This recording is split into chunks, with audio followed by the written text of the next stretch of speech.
ನಿಮ್ಮ ಆತ್ಮಗಳನ್ನು ದೇವರ ಮಕ್ಕಳಾಗುವಂತೆ ವಾಕ್ಯದಲ್ಲಿ ಬಲಪಡಿಸುವ ಅನುದಿನದ ಧ್ಯಾನ ಏಪ್ರಿಲ್ 12.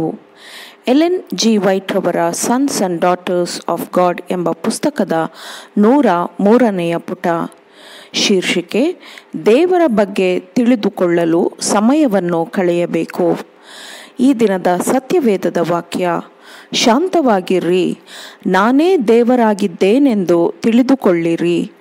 ಜನಾಂಗಗಳಲ್ಲಿ ಉನ್ನತನಾಗಿರುವೆನು, ಭೂಮಿಯಲ್ಲಿ ಉನ್ನತನಾಗಿರುವೆನು. ಕೀರ್ತನೆಗಳು 46ನೇ ಅಧ್ಯಾಯ 10ನೇ ವಚನ. ಕ್ರೈಸ್ತೀಯರು ದೇವರ ವಾಕ್ಯದ ಅಧ್ಯಯನಕ್ಕಾಗಿ ಪ್ರೀತಿಯನ್ನು ಬೆಳೆಸಿಕೊಳ್ಳಬೇಕು ಮತ್ತು ಭಕ್ತಿ ಧ್ಯಾನದ ಮನೋಭಾವನೆಯನ್ನು ಪೋಷಿಸಿ ಪಾಲಿಸಬೇಕು. ಧ್ಯಾನ, ಅಧ್ಯಯನ ಮತ್ತು ಸತ್ಯವೇದ ವಾಕ್ಯದ ಅನ್ವೇಷಣೆ ಮತ್ತು ಪ್ರಾರ್ಥನೆಗಳಲ್ಲಿ ಕಳೆದ ಸಮಯವು ವ್ಯರ್ಥವಾದ ಸಮಯ ಎಂದು ಅನೇಕರು ಅಸಮಾಧಾನಗೊಳ್ಳುತ್ತಾರೆ. ದೇವರು ನಿಮಗಾಗಿ ಕೊಟ್ಟಿರುವ ದೇವರ ಬೆಳಕಿನಲ್ಲಿ ಈ ವಿಷಯಗಳ ಬಗ್ಗೆ ನೀವು ಆಲೋಚಿಸಿ ತಿಳಿದುಕೊಳ್ಳಬೇಕೆಂದು ನಾನು ಬಯಸುತ್ತೇನೆ. ಆಗ ನೀವು ಪರಲೋಕ ರಾಜ್ಯದ ವಿಷಯವನ್ನು ನಿಮ್ಮ ಮೊದಲ ಪ್ರಾಶಸ್ತ್ಯದ ವಿಷಯವನ್ನಾಗಿ ಮಾಡಿಕೊಳ್ಳುತ್ತೀರಿ.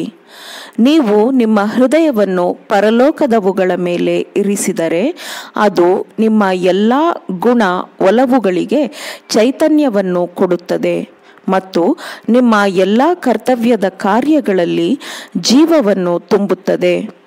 ಪರಲೋಕದವುಗಳ ಮೇಲೆ ಮನಸ್ಸಿಡಲು ಆಲೋಚನೆಗಳನ್ನು ಕ್ರಮಬದ್ಧಗೊಳಿಸಿದರೆ ಅದು ನಮ್ಮ ಎಲ್ಲ ಪ್ರಯತ್ನಗಳಲ್ಲಿ ಜೀವವನ್ನು, ಶ್ರದ್ಧೆಯ ನಿಷ್ಠೆಯನ್ನು ಇರಿಸುತ್ತದೆ.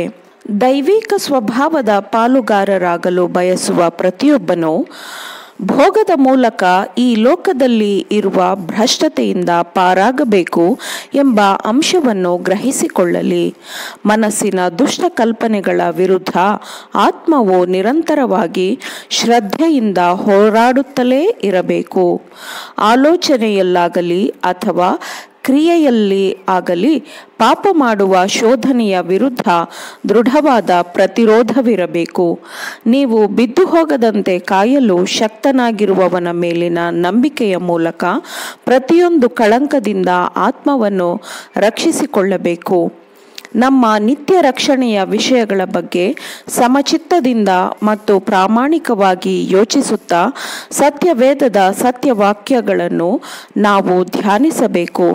ಯೇಸು ಕ್ರಿಸ್ತನ ಅನಂತವಾದ ಕೃಪೆ, ಪ್ರೀತಿ, ನಮ್ಮ ಪರವಾಗಿ ಆತನು ಮಾಡಿದ ತ್ಯಾಗ ಇವುಗಳು ನಮ್ಮಲ್ಲಿ ಮುಖ್ಯವಾಗಿ ಪ್ರತಿಫಲಿಸಲೇಬೇಕು ಎಂದು ಕರೆಕೊಡುತ್ತದೆ.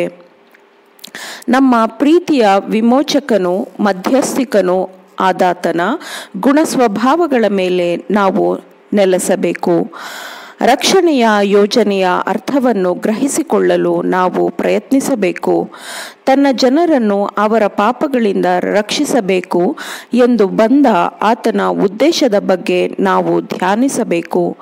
ನಿರಂತರವಾಗಿ ಪರಲೋಕದ ವಿಷಯಗಳನ್ನು ಆಲೋಚಿಸುವುದರಿಂದ ನಮ್ಮ ನಂಬಿಕೆ ಮತ್ತು ಪ್ರೀತಿ ಬಲವಾಗಿ ಬೆಳೆಯುತ್ತದೆ. ನಮ್ಮ ಪ್ರಾರ್ಥನೆಗಳು ದೇವರಿಗೆ ಹೆಚ್ಚು ಸ್ವೀಕಾರವಾಗುತ್ತದೆ, ಯಾಕೆಂದರೆ ಅವು ಹೆಚ್ಚು ನಂಬಿಕೆ, ಪ್ರೀತಿಯಿಂದ ಬೆರೆತಿರುತ್ತದೆ. ಅಂತಹವರು ಹೆಚ್ಚು ಬುದ್ಧಿವಂತರು ಮತ್ತು ಉತ್ಸಾಹಭರಿತರಾಗಿರುತ್ತಾರೆ. ಮನಸ್ಸು ಹೀಗೆ ತುಂಬಿರುವಾಗ ಕ್ರಿಸ್ತನಲ್ಲಿ ನಂಬಿಕೆಯುಳ್ಳವನು ತನ್ನ ಹೃದಯವೆಂಬ ನಿಧಿಯಿಂದ ಒಳ್ಳೆಯವುಗಳನ್ನು ಹೊರತೆಗೆಯಲು ಸಾಧ್ಯವಾಗುತ್ತದೆ. ಆಮೇನ್. ದೇವರ ವಾಕ್ಯಗಳನ್ನು ಶ್ರದ್ಧೆಯಿಂದ ಆಲಿಸುವವರು, ಪಾಲಿಸುವವರು ಆಗಬೇಕೆಂದು ನಿಮ್ಮನ್ನು ಉತ್ತೇಜಿಸುತ್ತೇನೆ. ಪರಿಶುದ್ಧಾತ್ಮನ ಸಹಾಯದಿಂದ ಆಲಿಸಿದ ನಿಮ್ಮೆಲ್ಲರಿಗೂ ಧನ್ಯವಾದಗಳು. ಮತ್ತೊಮ್ಮೆ ದೈನಂದಿನ ಧ್ಯಾನಕ್ಕಾಗಿ ನಾಳೆ ಸಂಧಿಸೋಣ. ಆಮೇನ್.